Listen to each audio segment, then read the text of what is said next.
Okay, I'm going to show you how to mount a beadlock. You know, some of you already know these tricks, so it's not for you, obviously, but for the people who are new to this and afraid, I have to dismount these every time I go in the water, and then I squeeze out the foam and let them dry for a while. These ones are big ones. Yes, this is on my STX6, but the 10s will work just the same. But I just want to show you how I do it and how it's actually quite easy if you know a couple tricks. So here's my big old tire. There's the foam. Here's all the inside pieces, the front, the back. You know, mount one side of your beadlock. I usually mount the front like this, and then I leave the inside open. There's usually a set number of holes there. This one has 5. And then this will go on the back, obviously. So that should be easy. And then this will go inside there once that's inside there. So first things first, you grab this. You're going to want it with one hand. You're going to want to pinch it, and you're going to make it do something like that. That way it goes inside this tire super easy. I only have one hand here, so I'm gonna pause it, and then I'm gonna come right back. But basically, if you pinch it like this, then you can shove in that tire like butter. It's, you know. I only have one hand. Hold on. Time out. Okay, so I just barely shoved in there, but I wanted you to see how it's like that, and then you can push it like this. I'm still trying to do it with one hand, so it's still very difficult, but now you can see it's in there just by doing that. Super easy, barely an inconvenience. Okay, now comes this guy. This is usually just brute strength. You put it like that, and you just gotta push it down pretty darn hard like that, and then it kind of just pops through. You need to get it halfway. I wonder if I could pop the phone. Can I pop the phone? Think it'll stay? It'll stay like that. I could do it right here. That's fine. Okay, so push that in, grab it, turn it, boom, that's in. Super easy. Next, you get one side, you put it in. In this case, we'll do the front. Push that in, boom, that's already done.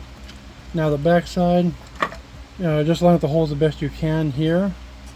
You know, you see you line them down right there. Just boop, go straight down, line them up. Spin it if you have to before you push it in too far.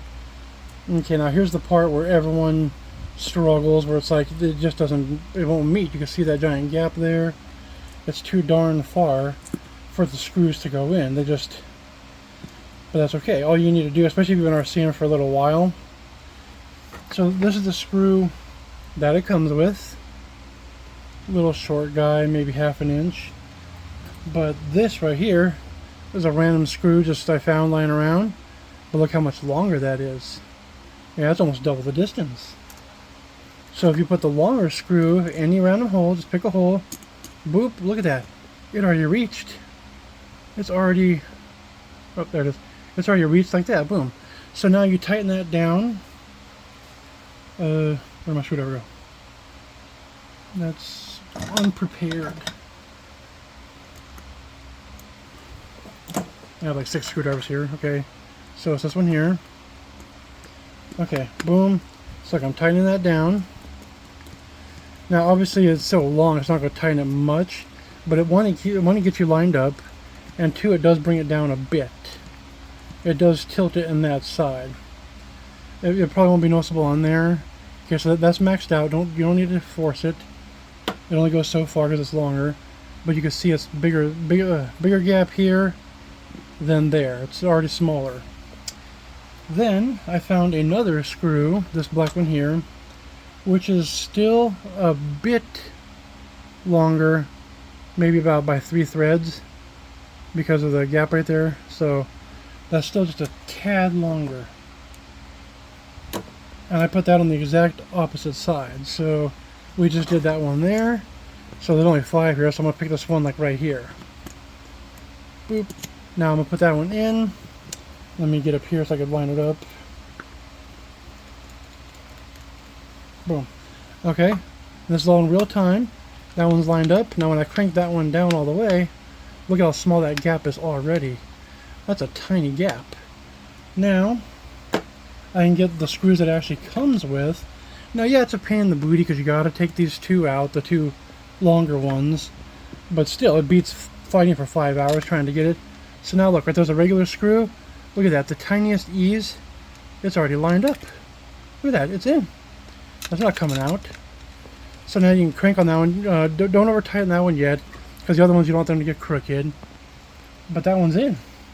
So now you go to the one beside that, because right now you should still have 3, in my case 3, that aren't even touched yet. And look, that one lined up. It's already going down. Now we just gotta do one more.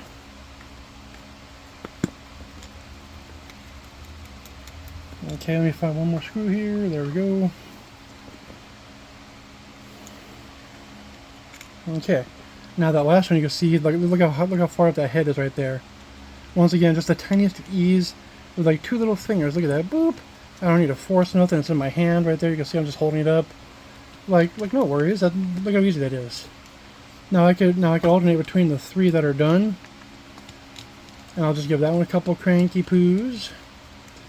I'll come back to this one, give it a couple cranks. Back to this one, give it a few cranks.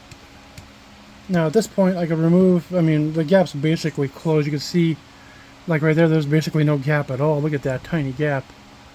Almost nothing there. Now I'm going to remove these 2 black ones. I'll put in the originals, and that's done.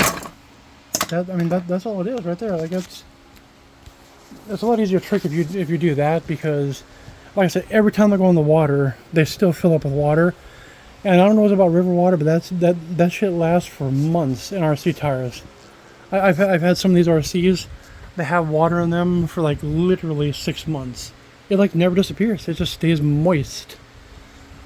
So anyway, that's how you get the water out, and then that's how you put the beadlock on. If you do go play in the water, you want to drain them every single time like I'm doing now. That's just the quick way. I'm sure there's probably a better method out there, but if you do this right here, I got the whole thing done in 7 minutes. You saw me mount it all. And done. Alright, thanks for watching. Appreciate it.